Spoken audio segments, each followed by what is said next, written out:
طيب واحدة من المفارقات أو من أحلى الحاجات اللي حصلت لي من ساعة ما عملت القناة بعد الحلقة بتاعة الهجرة خارج مصر اللي عجبتكم جدا وعجبت فئة كبيرة قوي من المشاهدين. تواصل معايا أحد المشاهدين وحب إن هو يشارك معايا الإكسبيرينس بتاعته أو رحلته في الهجرة خارج البلاد، ودي تعتبر من أحلى الحاجات اللي حصلت لي من ساعة ما عملت القناة، إن أنا أتواصل مع مصري مغترب في أمريكا اللاتينية ويفتح لي قلبه ويحكي لي عن قصة حياته من ساعة ما خرج من مصر. طيب عشان ما اطولش وهو أمني ان انا ما اقولش اي تفاصيل عن هويته او شخصيته، ولكن هو مصري اصيل جدا من الدلتا، أربعيني. ابتدى رحلته وعايز احكي لكم باختصار ان هو كان موظف في شركة كبيرة في مصر، شركة مالتي ناشونال. والشركة دي أتاحت له في واحدة من اللحظات المحظوظة إن هو يطلع زي يعمل مشروع ليه علاقة بالأويل أند جاز في أمريكا اللاتينية. وهناك عمل علاقات كويسة جدا مع الشركة اللي هو كان بيعمل لها الشغل هناك ورجع مصر. المهم جات له فرصة، حصلت زي فتحوا شغلانة وظيفة هناك للمتقدمين ان هم يقدموا عليها، وهو قدم عليها وفي محاولات متواصلة لغاية ما وصل ان هو يتقبل في الشغلانة دي ويسافر. الراجل ده برضو رحلته ما كانتش سهلة، واشتغل شغل خاص مع شغل وظيفي في مصر. بس عشان ما اخدكمش في قصة الشغل والوظيفة والشغل الخاص، هحكي لكم الاكسبيرينس بتاعته في لاتين امريكا او الخبرة بتاعته او التجربة بتاعته في امريكا اللاتينية بالذات. وهو هنا بيكلمني على دولة تشيلي.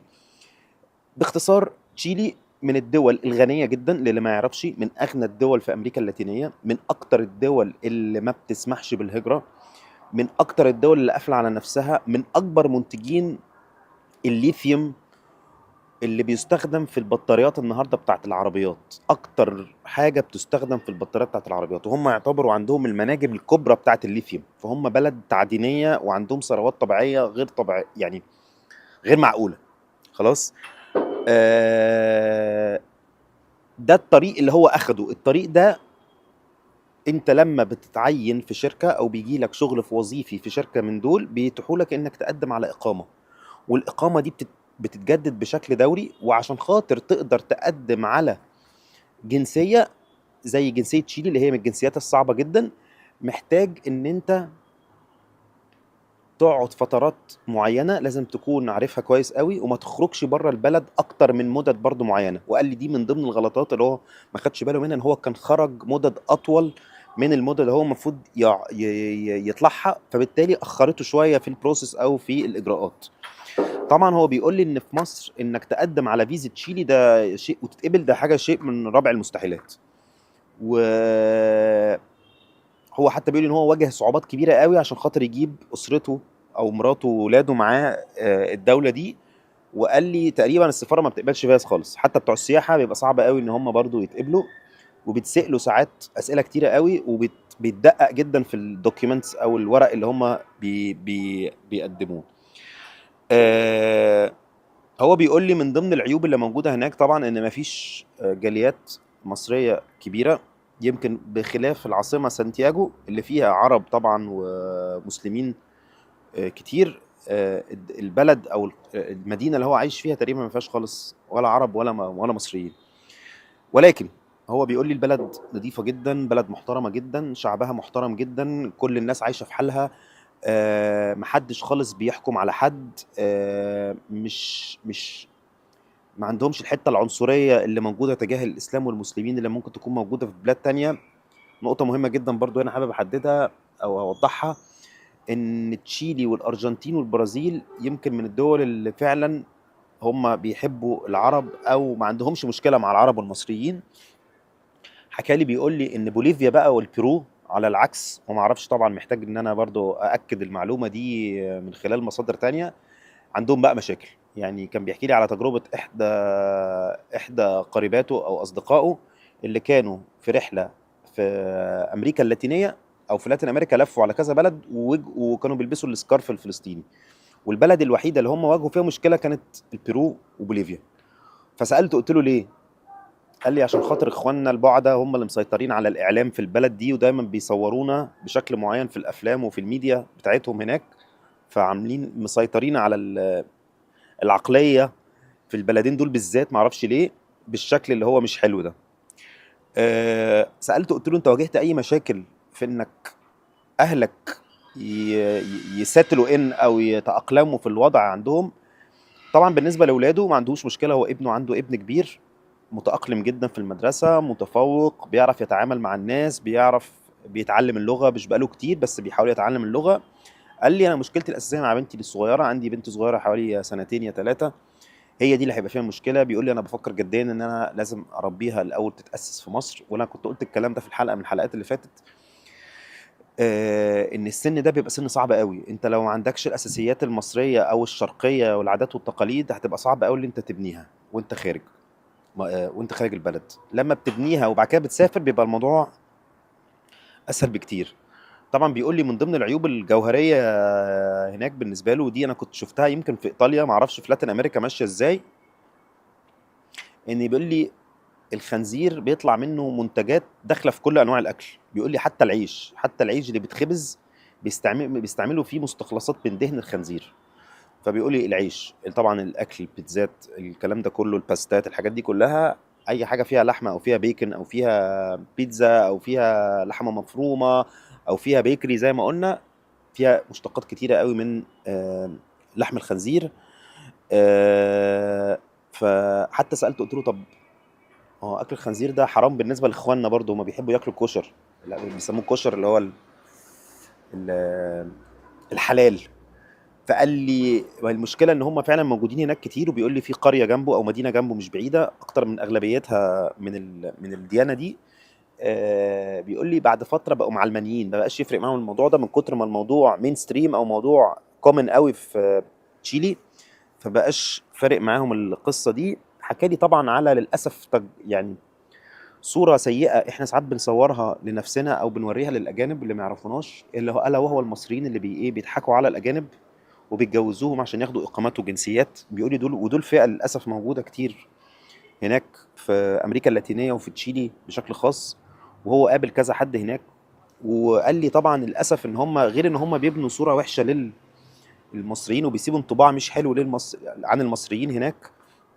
بيقول لي بيواجهوا مشاكل كبيرة ان هم يتطلقوا، وبعد ما بيتطلقوا الحكومة أو الدولة بتقف دايما في صف المواطنة، وخصوصا لو كانت ست في البلاد اللي زي دي، بيتشفط، بيتمص دمه وبيتحكم عليه بيضطروا يدفعوا تعويضات وبلاوي زرقاء. فهو بيقول لي يعني أنا بنصح أي حد مصري من حبايبي إن هو ما ياخدش خالص السكة دي، وياخد السكة الدغري، سكة التقديم، سكة الشغل. في شغل كتير، في وظائف معينة عليها طلب.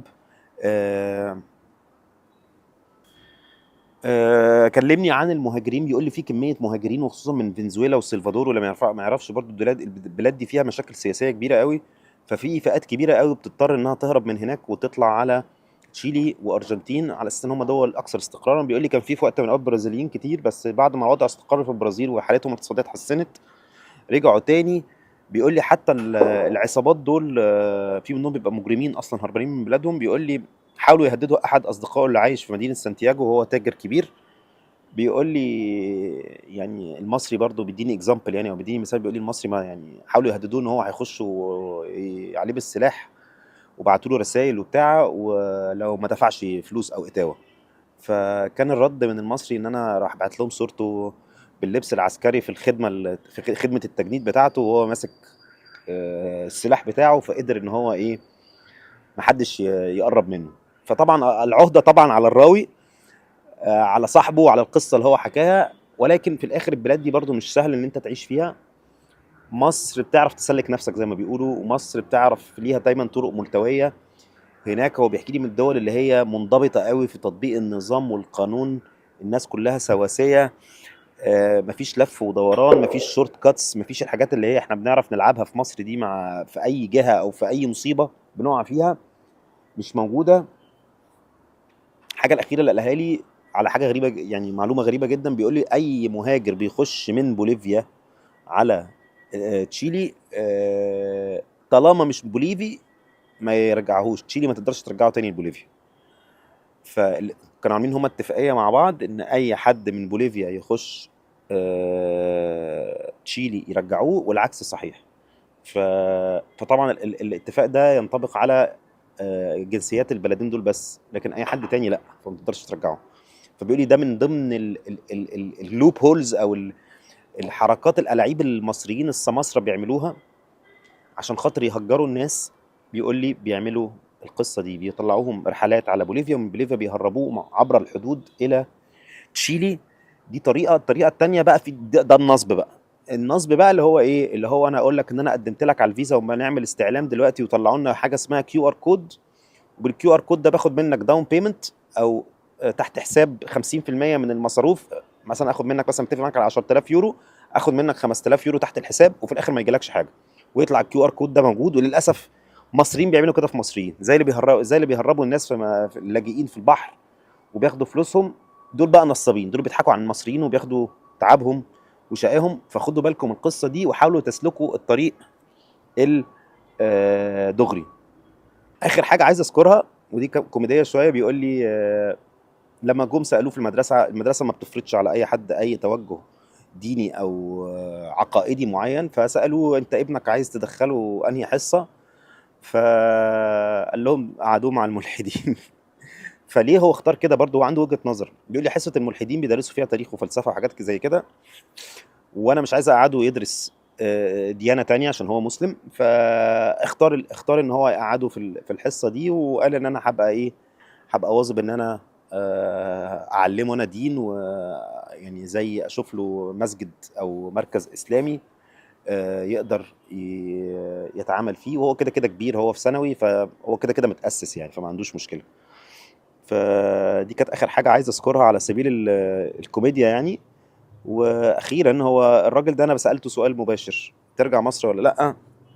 قال لي انا مش هرجع مصر تاني غير لو معايا الجنسية، ومش هقعد في القاهرة. القاهرة دي اخر مكان ممكن اقعد فيه من كتر دوشتها وزحمتها وقرفها والضغط النفسي اللي هي بتسببه. وانا حاولت كتير، انا اصلا من الدلتا، وقعدت في القاهرة، سافرت دبي، سافرت العالم كله، ما اقدرش. مصر حلوة قوي، الحتة الهادية، السواحل زي البحر الاحمر، ولكن هو يفضل لو فضل هناك. واخر حاجه برضو هو قالها لي ان هو بيحاول يعمل شغل خاص، عشان الشغل هناك الوظيفي دخله متوسط او اقل من المتوسط، يا دوبك يعيشك عيشه مستوره، ولكن مش فخفخينه. مش هيبقى معاك فلوس كتير، هتبقى برضو بتحسب كل حاجه، عشان في جزء كبير قوي من المرتب بيروح استقطاعات، ضرايب وتامينات وغيره وغيره وغيره. يا رب يكون الحلقه عجبتكم، وان شاء الله هعمل حلقات عن دول تانية.